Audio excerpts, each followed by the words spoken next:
Minha irmã disse ao meu filho de 10 anos, na frente de todo mundo: querido, o peru de ação de graças é para a família. Alguns deram risadinhas. Eu me levantei calmamente, peguei a mão do meu filho. Vamos, campeão! Na semana seguinte, postei fotos da nossa viagem às Bahamas Resort de primeira classe, mergulho com snorkel. Total, $23.000. Minha irmã ligou em pânico. Como você pode pagar por isso? Eu respondi: fácil. Parei de pagar a sua hipoteca. Quando minha irmã se inclinou sobre o meu filho de 10 anos e o chamou de querido, meu garfo já tremia sobre o prato. Querido, ela disse, alto bastante para toda a mesa ouvir. O peru de ação de graças é para a família. Ela puxou a travessa para longe dele como se ele estivesse alcançando um enfeite de mesa, não o jantar. Alguém fungou uma risada. Um dos meus tios soltou aquele risinho curto e apertado, o tipo de riso que as pessoas dão quando sabem que não deveriam rir, mas também não querem ser as únicas a não rir. Minha mãe baixou os olhos para a taça de vinho. Meu pai continuou fatiando o peru, fingindo que não tinha ouvido. Meu filho, Luke, congelou. A mão dele ficou suspensa no ar, os dedos ainda curvados em torno do prato vazio que ele estendia para minha irmã. As orelhas ficaram vermelhas primeiro, depois, os olhos desceram para a toalha de mesa, para o desenho das folhinhas laranja que minha mãe só usava em feriados especiais. Ele não discutiu. Não disse eu sou família. Apenas puxou o prato de volta devagar, encarou a única colher seca de purê que havia nele e engoliu em seco. Eu senti aquela onda quente atrás dos olhos. O peito apertando, como se alguém tivesse passado uma cinta ao redor das minhas costelas e começado a apertar. Meu primeiro impulso foi me levantar e virar a mesa, jogar o peru na parede, gritar até que cada pessoa sentada ali fosse obrigada a se encarar. Em vez disso, fiquei completamente imóvel. Minha irmã, Caroline, riu e puxou a assadeira do peru para mais perto dos próprios filhos. Você pode pegar mais batatas, Luke, acrescentou, como se estivesse sendo generosa. Você já comeu pizza na casa do seu pai esta semana, né? Não está perdendo nada. Luke assentiu rápido. É, tudo bem. A voz saiu pequena.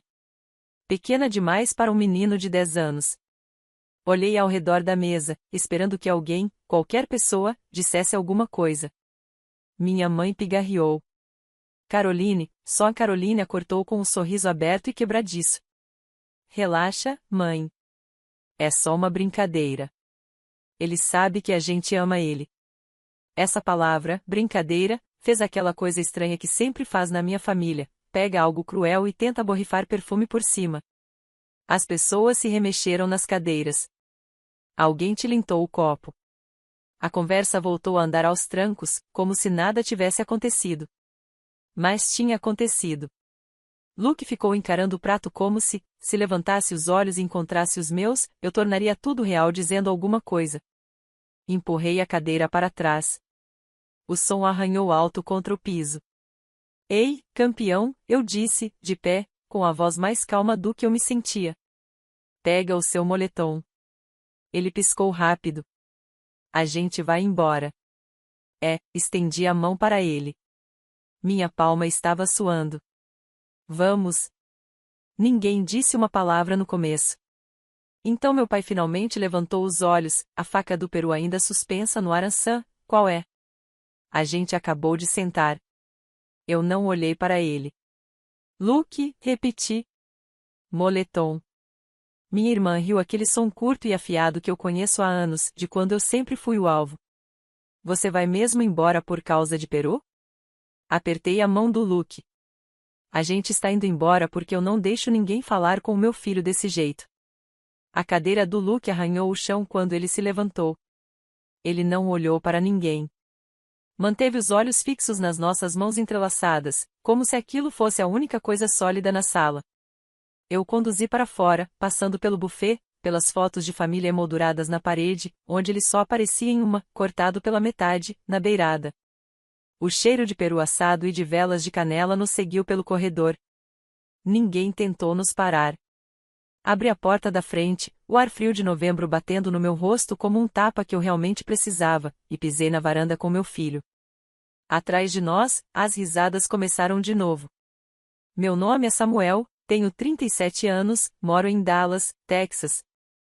Sou um profissional de marketing de performance and target, se você quiser o título estranho que uso no LinkedIn.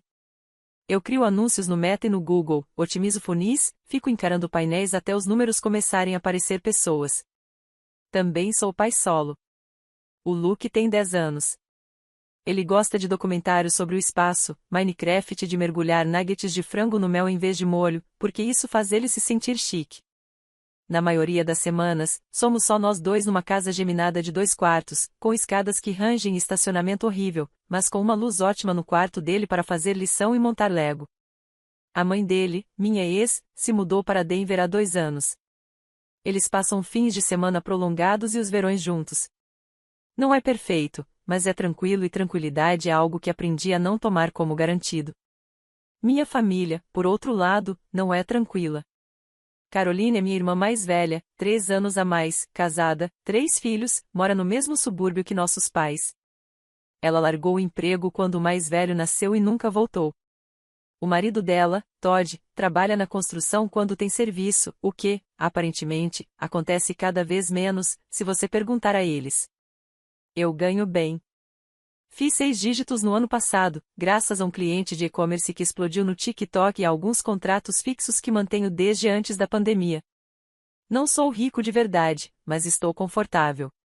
Contribuo no máximo para o meu 401k, tenho uma conta de investimentos e, sim, às vezes me dou ao luxo de voar de primeira classe quando estou com o Luke, porque as pernas dele finalmente cresceram o suficiente para que a econômica fique apertada para ele. Na minha família, isso me transformou no resolvedor padrão de problemas. Começou pequeno, algumas centenas aqui e ali quando Caroline e Todd atrasaram a creche, cobrindo um conserto inesperado do carro dos meus pais quando a caminhonete do meu pai quebrou bem antes do inverno, comprando colchões novos para os quartos de hóspedes porque minha mãe reclamava que as costas doíam quando os netos dormiam lá. Aí veio a história da hipoteca, 3 anos atrás. Todd se machucou no trabalho. Nada que ameaçasse a vida, mas o suficiente para deixá-lo fora do serviço por alguns meses. Eles já estavam atrasados com a hipoteca. Caroline me ligou chorando no estacionamento do banco deles, dizendo que iam perder a casa, que as crianças ficariam traumatizadas para a vida toda. Eu comecei a fazer contas na cabeça, como faria para um cliente, dinheiro entrando, despesas saindo, projetando o pior cenário possível. Eu podia ajudar. Ficaria apertado por um tempo, mas eu daria um jeito. Configurei o pagamento automático direto da minha conta. Eu disse a ela, eu cubro a hipoteca de vocês até o Todd se reerguer. Era para ser por 3 meses. Virou 36. Todo dia 1º do mês, $1.480 saíam da minha conta corrente e iam direto para a hipoteca da Caroline e do Todd no Wells Fargo. Depois do 1º ano, eu mal olhava. Aquilo virou só mais uma linha fixa, como aluguel e contas de luz. Meus pais sabiam. Eles tratavam isso como prova de que eu finalmente estava assumindo o papel de homem da família. Em troca, eles me davam acesso não respeito, não gentileza com o meu filho. Só acesso. Passamos a ser convidados para tudo, brunch de Páscoa, churrasco de 4 de julho, noites de cinema com os primos, jantares de domingo. O Luke sempre ia. Eu queria que ele conhecesse os primos, os avós, que soubesse como era ter uma família grande. Mas, mesmo antes do dia de ação de graças, havia rachaduras que eu insistia em ignorar. Como no ano em que o Luke fez 8 anos e todos os primos ganharam Nintendo Switch dos meus pais por irem tão bem na escola, enquanto ele abriu um jogo de tabuleiro da prateleira de liquidação e um moletom 2 números maior. Ele vive mudando de casa, minha mãe explicou, quando eu encarei a pilha de eletrônicos na sala. Não queríamos que nada se perdesse no meio da bagunça. Ou na primavera, quando Caroline levou os filhos ao Six Flags com meus pais e esqueceu de convidar o Luke. Depois postou fotos deles comendo funnel cake com a legenda, todos os netos juntos. O Luke estava sentado ao meu lado no sofá quando viu. O rosto dele murchou enquanto contava. 1, 2, 3 primos, e a minha sobrinha bebê no carrinho. Todos os netos? Não, pai. Acho que eles esqueceram que eu existo, ele disse com uma risadinha ensaiada demais para uma criança de 8 anos. Eu dizia a mim mesmo que eles eram apenas descuidados, não cruéis, que não queriam dizer aquilo do jeito que parecia, que, se eu continuasse aparecendo, continuasse ajudando, eles acabariam vendo Luke como totalmente deles. Eu devia ter sabido melhor. Voltamos para casa depois do dia de ação de graças em quase completo silêncio. O Luke foi no banco de trás, o cinto de segurança cortando o moletom na diagonal, as mãos enfiadas no bolso da frente. Eram 7h30 da noite, já escuro, aquele tipo de escuridão em que os postes formam halos no asfalto molhado. Ele observava os carros passando, como se estivesse contando alguma coisa que só ele conseguia ver. Eu revivi a cena de novo e de novo. A mão da Caroline afastando a travessa do peru com naturalidade. O jeito como meu pai não levantou os olhos. Como a boca da minha mãe se contraiu, mas não se abriu. Aquilo não foi um deslize. Não foi uma piada estranha que deu errado. Foi uma linha traçada no chão. Ei, eu disse por fim, com a voz baixa. Tá com fome? Tô bem, ele mentiu. Tinha comido metade de um pãozinho e uma colher de purê. Ele tinha 10 anos. Devia estar empanturrado e sonolento, não vazio e quieto. A gente pega alguma coisa no caminho, eu disse. O que você quer? Ele deu de ombros. Tanto faz. Entrei no drive-thru do primeiro lugar que apareceu e pedi um combo enorme de tiras de frango com batatas extras. E, sim, com mel. Ele não disse nada até a sacola estar no colo dele. Pai? Fala, campeão. Eu fiz alguma coisa? Eu achei que a tia Caroline gostasse de mim. Minhas mãos se apertaram no volante. Você não fez nada, eu disse. Às vezes os adultos esquecem como ser gentis. Isso não é culpa sua. Ele ficou em silêncio por um momento. O amassar do papel da sacola foi o único som. Os filhos dela são mais família do que eu, né? Aquilo pesou mais do que qualquer coisa que minha irmã tivesse dito, porque não era a primeira vez que ele precisava fazer essa conta. Presentes, fotos, viagens. Ele vinha lendo os dados havia anos. No meu trabalho, a gente fala de sinais de conversão, pequenas ações que, juntas, levam a uma decisão. Cliques, visualizações, rolagens. Olhando para trás, minha família vinha me mandando sinais havia muito tempo. O ano em que meus pais esqueceram o aniversário do Luke, mas lembraram de me avisar que o imposto do imóvel estava vencendo. O jeito como a Caroline sempre o apresentava a pessoas novas como o filho do Sam, enquanto apresentava os próprios filhos como o orgulho da mamãe. A vez em que meu pai brincou, pelo menos seus filhos têm um pai estável. Bem na frente do Luke, depois que minha ex se mudou. Pequenos cortes. Fáceis de ignorar um a um. Fáceis de desculpar quando há dinheiro fluindo na outra direção e anos de história te prendendo a pessoas que acham que pagar contas é o mesmo que amar. 3 meses antes daquele dia de ação de graças, a Caroline tinha me ligado por causa da hipoteca. A gente está pensando em reformar a cozinha, ela disse, como quem pede um café. Já que você já ajuda com a casa, o banco falou que a gente provavelmente consegue refinanciar se você só entrar como fiador. Não, eu disse, sem nem olhar a agenda. Aquilo surpreendeu nós dois. Eu raramente dizia não a ela. Ela riu, insegura. Não ancomen a não agora ou a não ancomen eu já te mando quase $1.500 todo mês. Não vou atrelar meu crédito às suas bancadas de granito. Ela esfriou tão rápido que dava para ouvir pelo telefone. Uau! Ok. Você não precisa ser grosseiro. Depois disso, as alfinetadas ficaram mais afiadas. Tem gente que se acha melhor do que os outros só porque trabalha no laptop, ela disse um domingo em que eu apareci de jeans em vez de calça de verdade. Ou quando Luke respondeu a uma pergunta sobre a escola, ela revirou os olhos e murmurou, ele fala como um mini adulto. Acho que isso acontece quando o pai não tem vida social. Eu deixava passar. Pelo menos era isso que eu dizia a mim mesmo. Mas o peru, a frase deliberada de Anne é para a família, aquilo não foi uma alfinetada. Foi um golpe. Ela tinha feito aquilo na frente dos filhos dela, dos meus pais, da família inteira. Ela queria que todo mundo visse a hierarquia. Os filhos dela eram os netos legítimos dos Ray e dos Jones. O Luke era o de fora, o convidado, o temporário e eles riram. Essa foi a parte que não me deixou dormir naquela noite. Depois que o Luke finalmente adormeceu, cheio e exausto na cama, eu me sentei no sofá com o laptop aberto. De um lado da tela, uma campanha de Black Friday pela metade, do outro, o meu banco. Colunas de números piscavam para mim: renda, contratos fixos, reembolsos de mídia, pagamento automático da hipoteca $1.480. $1.480. $1.480. $1.480.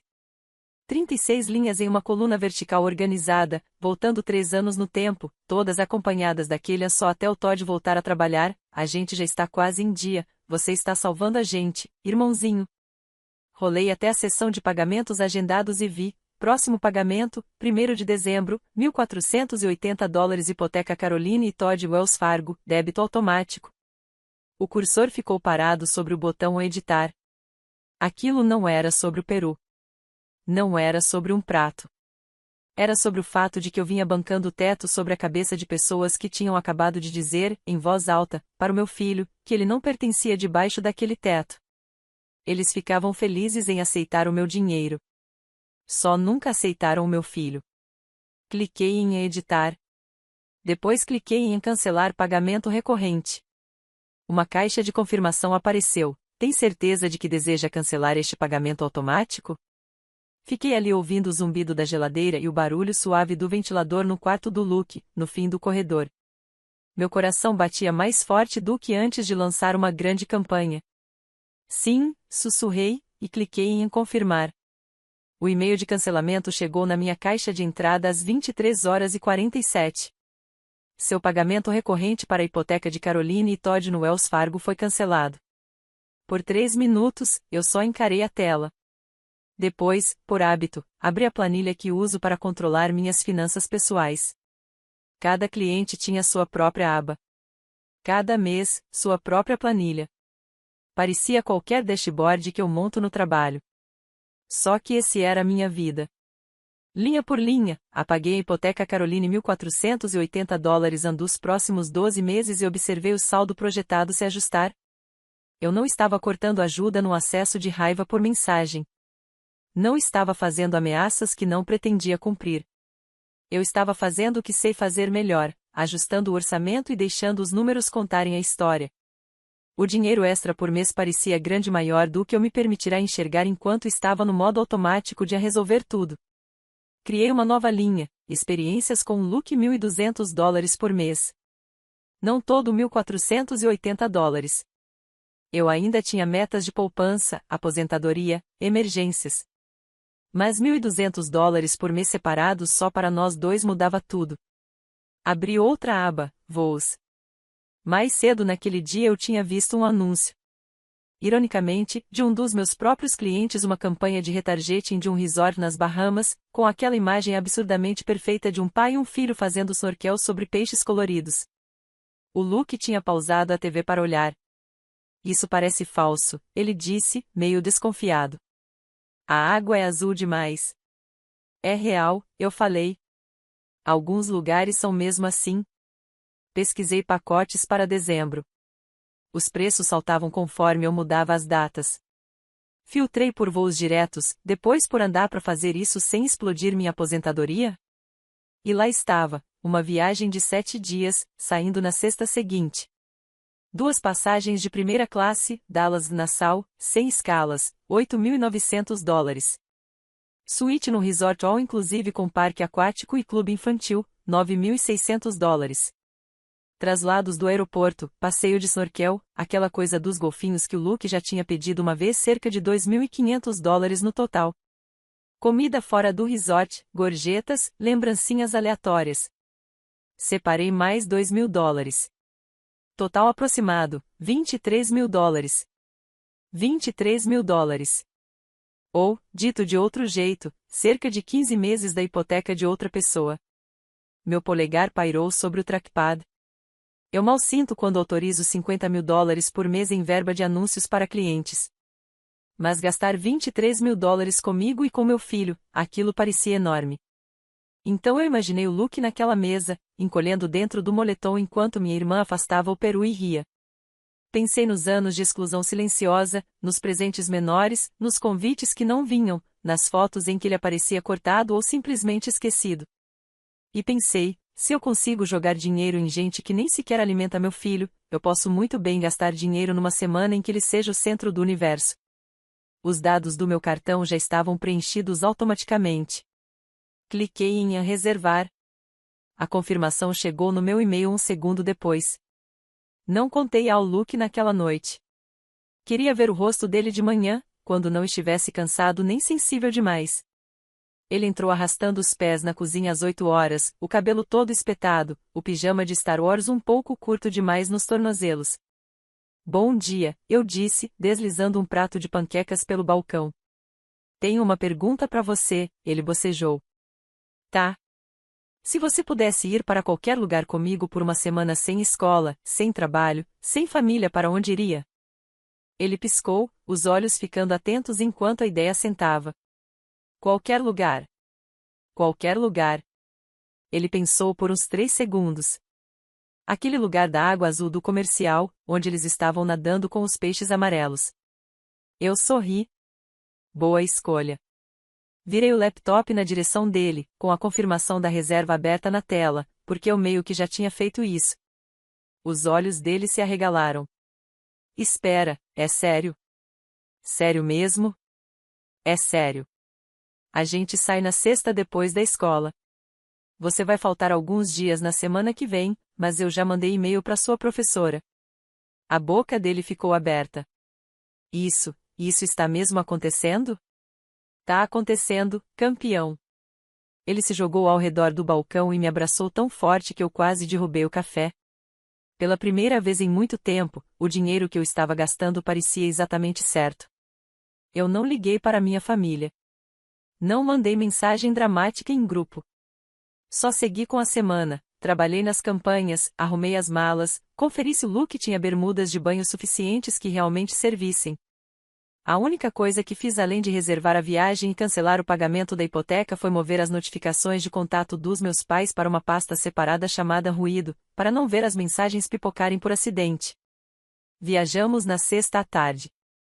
O Luke não parava de apertar todos os botões da primeira classe, ajustando o assento para cima e para baixo, sussurrando, isso é loucura, toda vez que a comissária trazia alguma coisa para ele. Quando o avião decolou, ele apertou meu braço e depois riu quando sentiu frio na barriga. O melhor dia da minha vida, ele disse, com o rosto colado na janela, em algum ponto sobre o Golfo do México. Na ilha, tudo parecia alto e brilhante do melhor jeito. O ar era pesado, salgado. O resort cheirava a protetor solar e waffles. O Luke passou horas descendo toboáguas, voltando com o cabelo grudado na cabeça e um sorriso tão grande que me fazia esquecer que algo ruim já tinha acontecido à mesa de jantar. Fizemos snorkel exatamente como no anúncio. A água era mesmo daquele azul. Peixinhos amarelos nadavam ao nosso redor, tranquilos. O Luke emergiu, levantou a máscara e gritou, pai, isso é insano. Numa tarde, ficamos deitados em redes entre duas palmeiras, ouvindo os gritos de outras crianças ao longe. O Luke ficou quieto por um tempo, balançando devagar. Pai? Oi? É errado eu não sentir falta deles? Eu sabia de quem ele estava falando, os primos, meus pais, a Caroline, o pacote todo.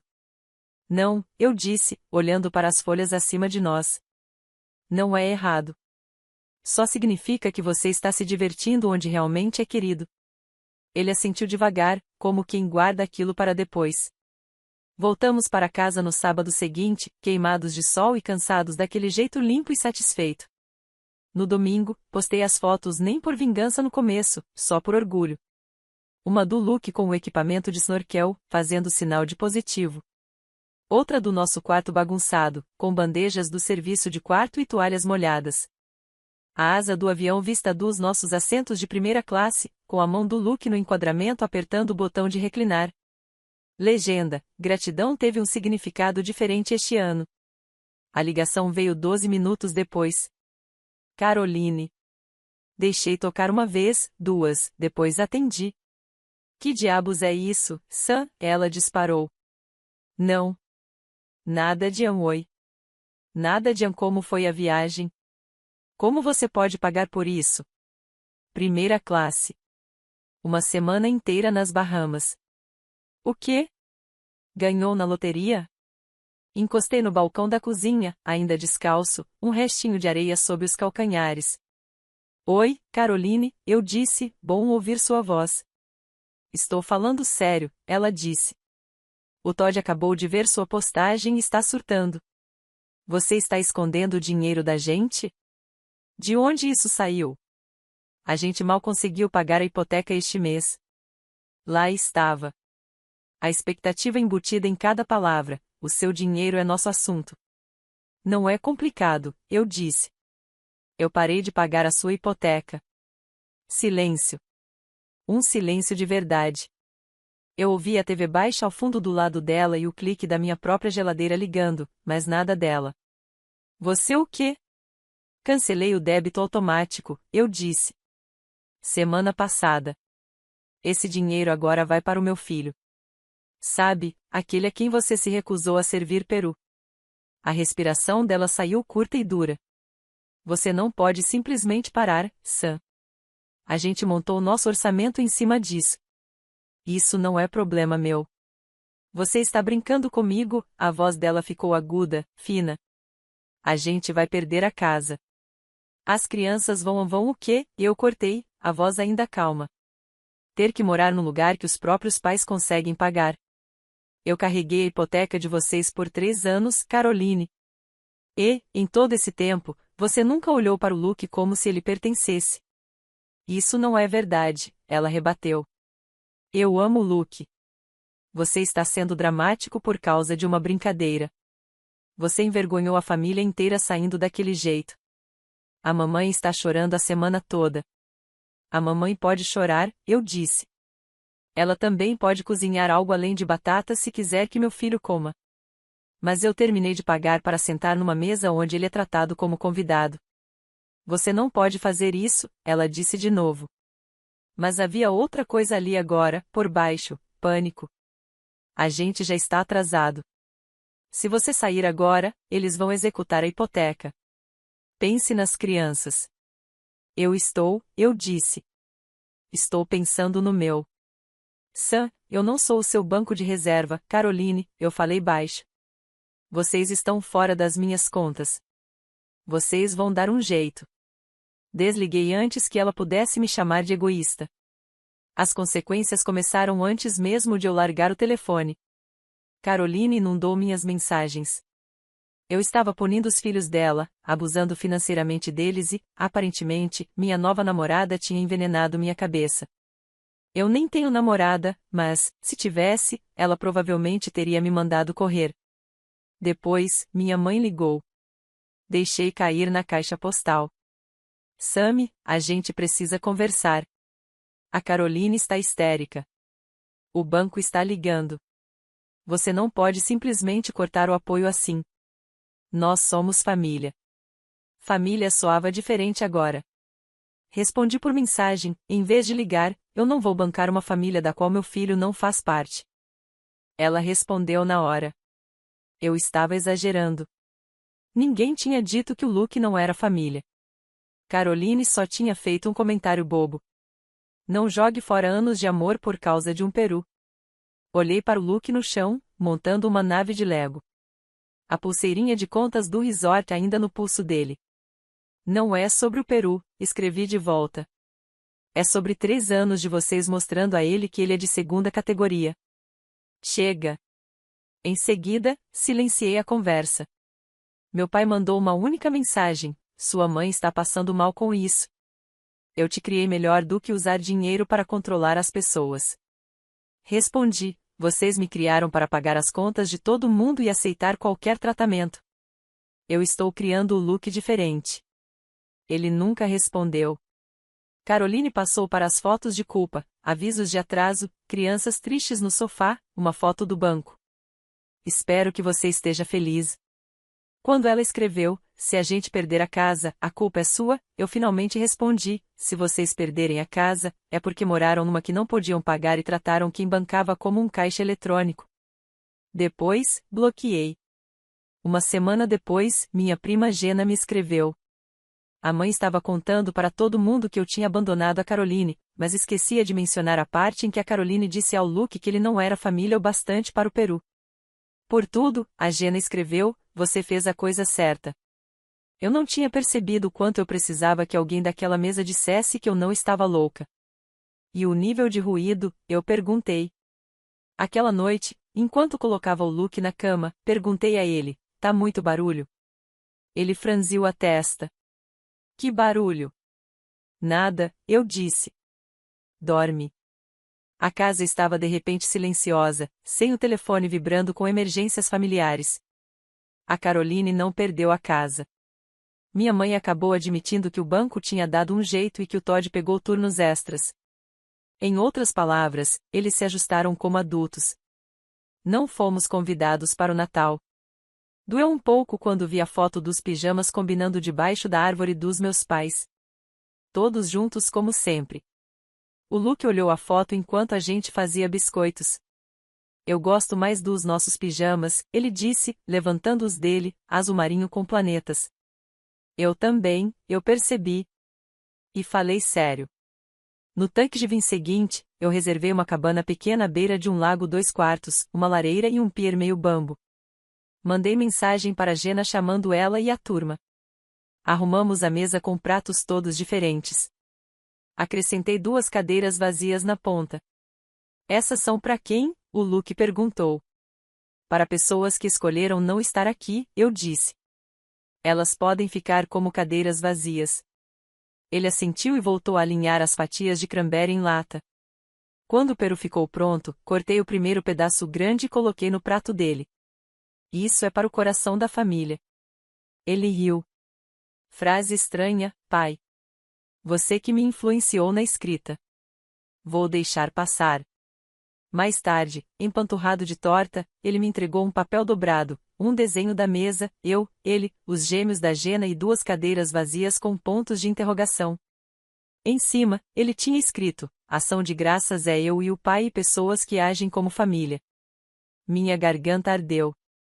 Eu adorei, eu disse. Esse vai para nossa parede. Naquela noite, colei o desenho na geladeira, ao lado da nossa foto fazendo snorkel nas Bahamas. A mensagem genérica da minha mãe é feliz ação de graças, amo você vibrou no celular. Nenhuma menção ao Luke. Nenhuma menção ao ano passado. Deixei pra lá. Durante anos, eu achei que pagar pela estabilidade dos outros era o preço de pertencer. Que, se eu cobrisse hipotecas e viagens, eles abririam espaço para o meu filho. Descobri que isso não se compra. O que se compra é tempo com o seu filho, viagens, cabanas pequenas, pijamas bobos, momentos em que ele nunca precisa se perguntar se é família o bastante para merecer comida. A risada do Luke ecoava pelo corredor enquanto ele tentava ficar acordado com os gêmeos. Dobrei uma das cadeiras extras e encostei na parede. A mesa, finalmente, parecia honesta.